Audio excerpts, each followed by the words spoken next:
Mesdames, Messieurs, bienvenue sur Cannes Inside 2025. Il y a des matchs qui se racontent avec des fichiers Excel, des statistiques de possession et des expected goals. Et puis, il y a des matchs qui se ressentent, des matchs qui se vivent avec les tripes, avec la sueur froide dans le dos et le cœur qui bat à 180 pulsations par minute. Ce RDC Bénin 1-0 appartient définitivement à cette seconde catégorie. Un seul but, un score minime et pourtant, quelle soirée, quelle tension électrique. Bienvenue dans la réalité brutale de la Coupe d'Afrique des Nations. C'est ça la CAN. Ce sont des compétitions courtes, des sprints impitoyables où vous avez très peu de marge d'erreur. Parfois, tout se joue sur une décision arbitrale, sur une action mal négociée, sur un détail invisible à l'œil nu, mais qui pèse des tonnes au tableau d'affichage.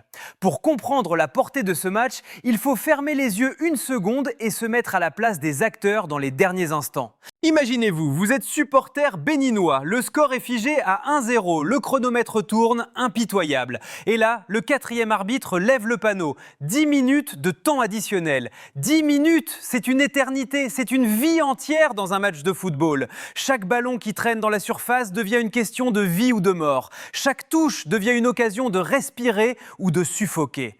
A l'inverse, mettez-vous dans la peau d'un supporter congolais. Vous tenez ce résultat. Vous savez que ces 3 points valent de l'or. Vous voyez votre équipe reculer, plier, souffrir. Vous hurlez devant votre écran pour que l'arbitre siffle la fin. C'est une torture psychologique délicieuse. C'est exactement pour cette raison que ce match mérite qu'on s'y arrête longuement aujourd'hui. Ce n'était pas un simple match de poule entre la République démocratique du Congo et le Bénin. C'était un match à conséquences immédiates, un match bascule. Regardons le contexte de ce groupe. Il y a une hiérarchie théorique que tout le monde accepte. Le Sénégal est le grand favori, l'ogre qui doit tout écraser. Le Botswana est perçu, à tort ou à raison, comme le petit pousset. Et au milieu, il y a cette bataille féroce pour la deuxième place qualificative. Ce duel à mort entre les guépards du Bénin et les léopards de la RDC. Ce match-là, c'était la finale pour la deuxième place. C'était le match qu'il ne fallait absolument pas perdre. Et c'est pour cela que cette victoire congolaise change absolument tout à la dynamique du tournoi. Avec ces 3 points pris dans la douleur, la RDC a fait le plus dur. La situation est désormais limpide. Si les léopards font le travail sérieusement contre le Botswana, la qualification pour les 8e de finale devient presque une formalité mathématique. Même un match nul qui les porterait à 4 points les placerait dans une position extrêmement confortable, potentiellement parmi les meilleurs 3e au pire des cas. Pour le Bénin, en revanche, c'est le scénario catastrophe. Ils sont désormais dos au mur, obligés de réaliser un exploit ou un sans faute pour espérer survivre. Mais attention, il serait criminel de résumer cette rencontre à un simple calcul d'épicier ou à un tableau de classement. Ce serait une erreur monumentale de dire « la RDC a gagné, donc la RDC a été géniale » et « le Bénin a perdu, donc le Bénin a été nul ». Sur le terrain, la vérité est beaucoup plus nuancée, beaucoup plus grise. Soyons honnêtes tout de suite, et je sais que cela va faire débat dans les commentaires, le Bénin aurait pu espérer mieux. Pas forcément parce qu'ils ont dominé outrageusement, pas forcément parce qu'ils ont été techniquement supérieurs, mais parce qu'ils ont eu le mérite immense de rester en vie. Ils sont restés dans le match jusqu'à la dernière seconde, refusant de mourir, refusant d'abdiquer. C'est là que l'analyse devient fascinante. Nous avons assisté à un match à 2 visages. D'un côté, une RDC conquérante, puissante, qui montre les muscles. De l'autre, une RDC craintive, gestionnaire, qui joue avec le feu. Ce match est un condensé parfait de tout ce qui fait le charme et le danger de cette équipe congolaise. Elle est capable du meilleur comme du plus risqué. Dans les segments suivants, nous allons décortiquer ces 2 visages. Nous allons parler de cette première demi-heure de feu, puis de cette étrange passivité qui a failli tout gâcher. Et bien sûr, nous reviendrons sur la polémique qui enflamme les réseaux sociaux, ce penalty non sifflé. Accrochez-vous, on plonge dans les entrailles de ce match qui va laisser des traces. Reprenons le fil de ce match fascinant. Pendant une grosse demi-heure, disons les 35 premières minutes, la République démocratique du Congo a montré à l'Afrique entière exactement ce qu'elle sait faire de mieux. C'était une démonstration de force, une leçon d'impact physique et de cohérence tactique.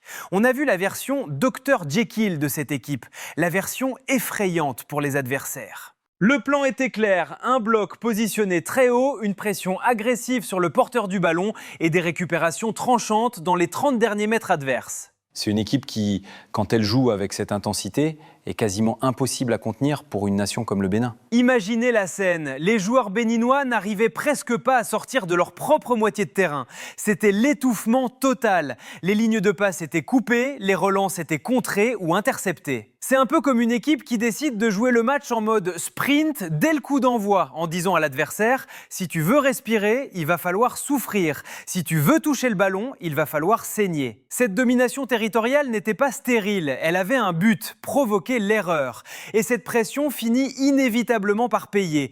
Le but congolais ne vient pas d'une construction galactique à la barcelonaise, non, il vient de ce travail de sape. Une erreur d'appréciation béninoise, une lecture de trajectoire ratée par la défense et derrière, la lucidité froide pour conclure, le but est là. Il est réel, il est concret. À ce moment précis, on se dit que la RDC va dérouler. On se dit que le Bénin va exploser et qu'on se dirige vers un 2-0 ou un 3-0 tranquille. Mais... car il y a toujours un mais avec cette sélection congolaise. Le match bascule soudainement dans une autre dimension. C'est le retour de Mr Hyde. Juste après l'ouverture du score, la RDC commence à gérer. Attention, il n'arrête pas de jouer, ce n'est pas aussi simple. C'est plus subtil et plus pernicieux. Il commence à jouer avec le frein à main. C'est une maladie chronique qu'on observe souvent avec cette génération. Quand elle mène, elle a cette tendance naturelle, presque inconsciente, à devenir attentiste. Le bloc recule de 10 mètres. Le pressing devient moins coordonné. On laisse l'adversaire faire 2, 3, 4 passes sans l'agresser. On laisse l'adversaire croire qu'il peut revenir. Et le Bénin, il n'en demandait pas tant. Il accepte ce cadeau avec plaisir. Les guépards qui étaient sous l'eau sortent la tête de la surface. Ils prennent un peu plus le ballon. Ils tentent, ils poussent. Surtout en seconde période, le visage du match change. Ce n'est pas toujours fait avec beaucoup de justesse technique côté béninois, mais c'est fait avec une conviction admirable. Des frappes lointaines qui frôlent les montants, des ballons jetés dans la boîte, des coups de pied arrêtés qui font passer des frissons dans le dos des supporters congolais. Et puis arrive le moment, l'instant qui va faire parler dans tous les maquis, dans tous les bars et sur tous les plateaux télé pendant des jours. La fameuse action litigieuse, la main dans la surface. Le défenseur congolais est au sol, le ballon touche clairement le bras. Les Béninois hurlent, ils encerclent l'arbitre, le stade retient son souffle. Et là, le drame technologique, la VAR ne fonctionne pas.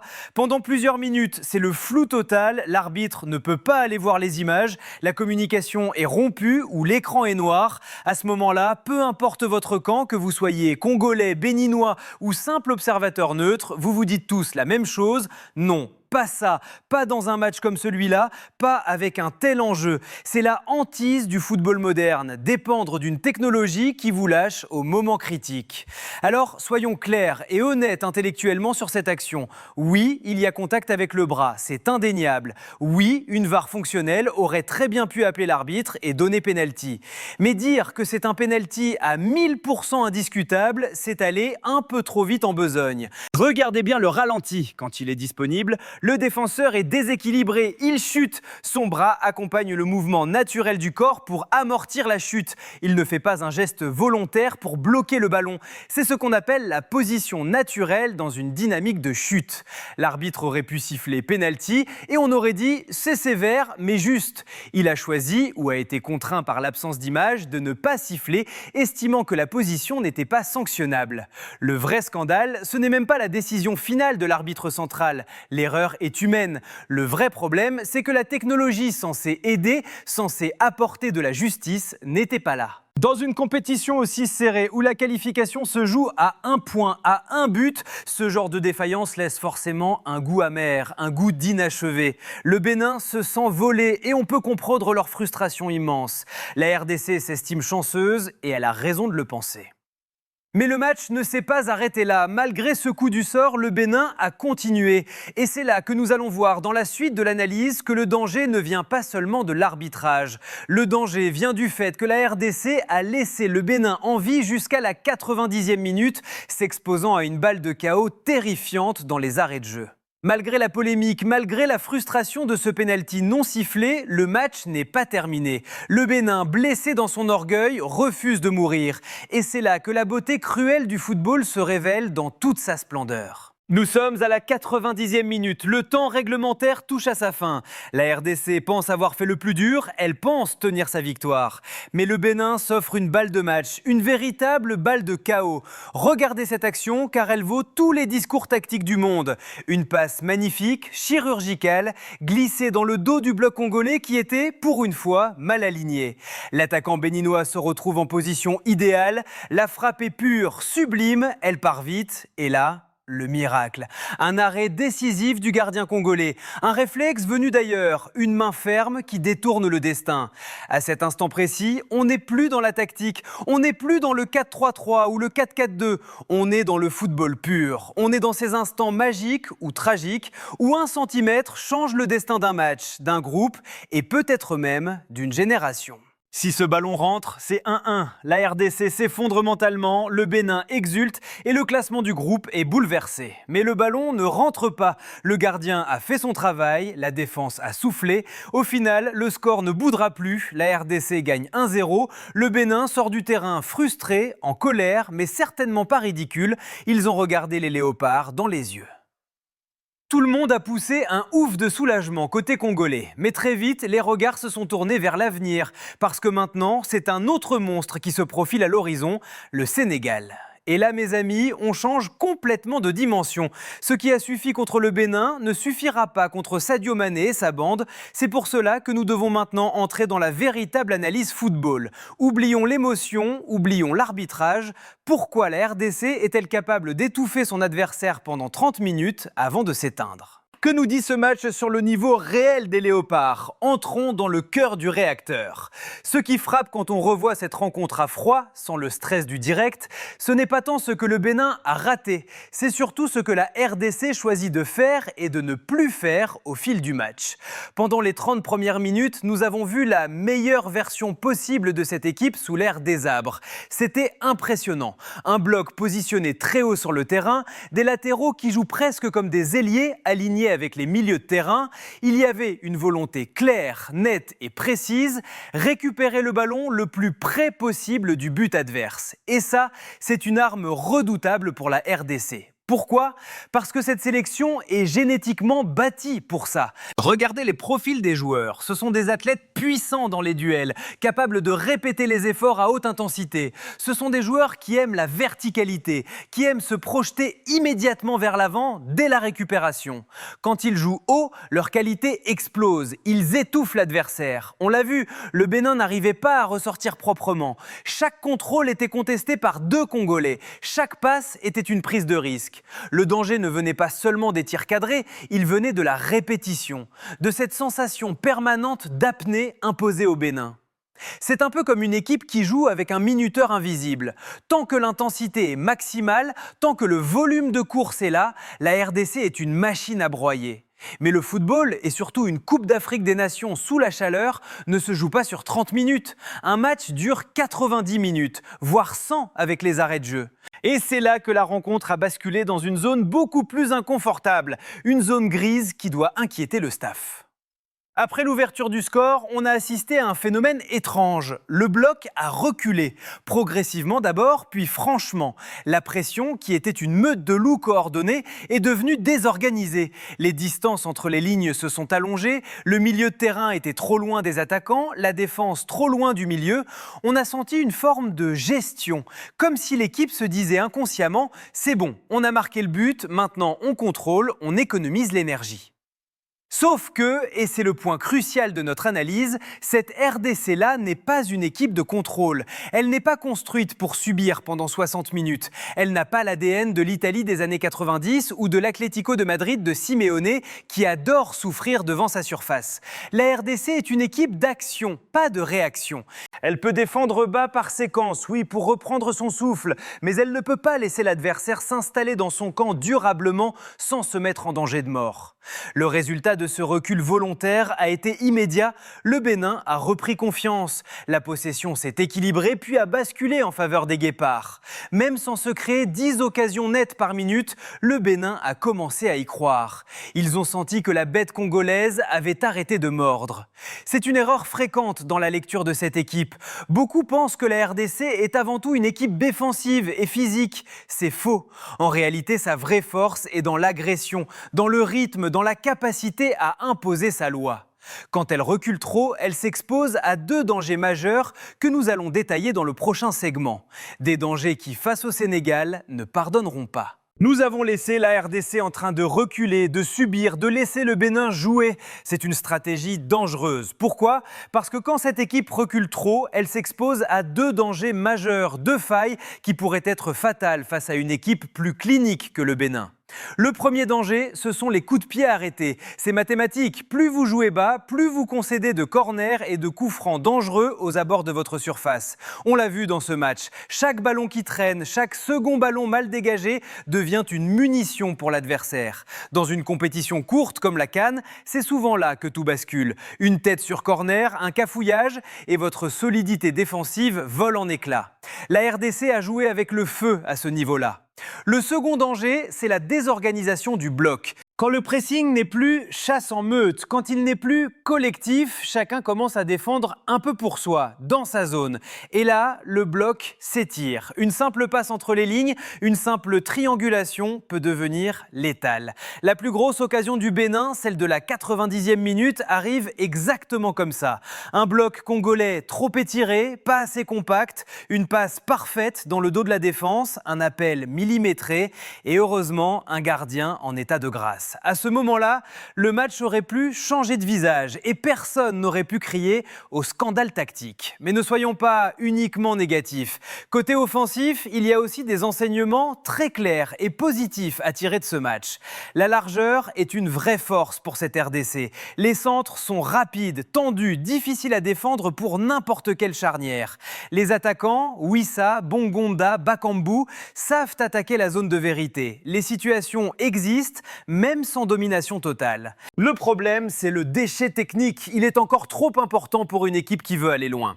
On a vu trop de frappes précipitées, des choix discutables dans les 30 derniers mètres, des situations de supériorité numérique, 3 contre 2, 4 contre 3, mal exploitées par égoïsme ou manque de lucidité. C'est ce manque de tueur qui empêche ce match de se tuer plutôt. Un deuxième but juste après la pause aurait probablement éteint toute tension et évité la polémique de la fin. Il n'était pas loin, mais il n'est pas venu. Et à partir de là, chaque minute qui passe devient une source de stress supplémentaire. C'est aussi pour ça que ce match doit être lu avec nuance. Oui, la RDC mérite sa victoire. Oui, elle a globalement créé plus de dangers. Mais elle s'est aussi mise elle-même en difficulté en changeant de tempo. Dans ce genre de tournoi, ce sont des détails qui peuvent coûter très cher face à un adversaire plus fort. Et justement, parlons de l'adversaire plus fort. Parlons du monstre qui arrive, le Sénégal. Une question s'impose à tous les esprits. Est-ce que cette RDC peut se permettre ce type de gestion face à une équipe qui, elle, ne pardonne rien ? La réponse est complexe, car nous touchons ici à quelque chose de vraiment passionnant, le paradoxe congolais. C'est une constante que beaucoup de supporters africains connaissent très bien. La RDC est souvent meilleure contre les meilleurs. Ce n'est pas une formule toute faite, c'est une réalité tactique. Quand la RDC affronte une équipe qui accepte le rapport de force, qui joue haut, qui veut le ballon, qui a le statut de favori, comme le Maroc lors de la dernière CAN ou le Sénégal aujourd'hui, elle se sent paradoxalement plus à l'aise. Pourquoi ? Parce que tout ce qu'elle fait bien prend soudainement de la valeur. Les transitions deviennent plus tranchantes car il y a de l'espace dans le dos de la défense adverse.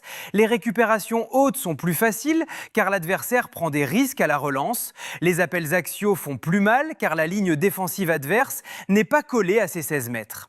Et surtout, mentalement, les joueurs sont branchés. C'est un peu comme un boxeur qui préfère les combats ouverts, coup pour coup, plutôt que les rounds d'observation tactique contre un adversaire fuyant. Face au Sénégal, il y aura du ballon à récupérer, il y aura des espaces parfois immenses et surtout, il y aura un rythme élevé. Mais attention, ce match contre le Bénin montre aussi ce que la RDC ne peut absolument pas se permettre contre les Lions de la Teranga. Il faut briser quelques mythes avant ce choc. Première erreur fréquente, ce n'est pas grave s'ils reculent, ils savent défendre. C'est faux, ou du moins c'est incomplet. La RDC ne sait pas subir longtemps, elle sait résister, mettre des coups, répondre physiquement pendant 10-15 minutes. Mais quand elle recule trop bas, trop longtemps, elle se coupe de sa propre force et finit par craquer. Contre Mané, Jackson ou Sarr, reculer, c'est mourir. Deuxième erreur classique, il suffit de jouer en transition. Non, il faut d'abord créer les transitions et pour ça il faut presser, harceler, accepter de courir sans ballon. Si la RDC attend gentiment dans son camp, le Sénégal la mangera techniquement. Quand cette équipe commence à gérer, à temporiser, à protéger un score trop tôt, elle perd ce qui fait sa singularité, son agressivité. Troisième lecture simplifiée, un seul joueur fera la différence. Non plus. Ce qui rend la RDC dangereuse, ce sont les synergies, le pressing des milieux, Moutoussamy, Piquel ou le jeune Sadiki, qui libèrent les attaquants. Les centres rapides, combinés aux appels dans la surface, la défense qui ose jouer haut pour raccourcir le terrain. Quand tout ça est aligné, la RDC devient imprévisible et capable de battre n'importe qui sur le continent. Dans le dernier segment, nous allons voir quels sont les signaux précis à observer dès les premières minutes du match contre le Sénégal pour savoir si la RDC est dans un bon jour. Et nous conclurons avec le plan de bataille pour la suite du groupe. Et c'est exactement ce qu'il faudra surveiller dès les premières minutes du prochain match contre le Sénégal. Si vous voulez savoir si la RDC va créer l'exploit ou subir la loi du plus fort, ne regardez pas seulement le score, regardez les signaux. Voici quelques indicateurs très simples pour comprendre si la RDC est dans un bon jour. Est-ce que le bloc est haut dès le début? Si les défenseurs centraux sont proches de la ligne médiane, c'est bon signe. Est-ce que les récupérations se font dans le camp adverse?